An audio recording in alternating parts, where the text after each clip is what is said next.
Berikutnya zikir antara sholat tarawih. Assalamualaikum warahmatullahi wabarakatuh. Assalamualaikum warahmatullahi wabarakatuh. Berzikir Subhanal malikil ma'bud, Subhanal malikil mawjud.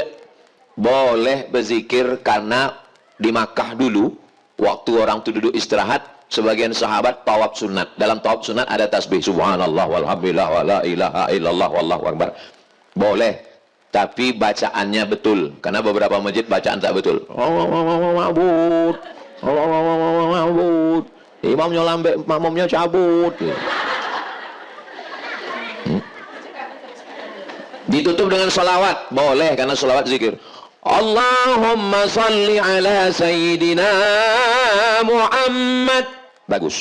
Tapi banyak salawat kadang tak betul. Allahu alaihi. Allahu alaihi. Bagus tahu sahabat salawat.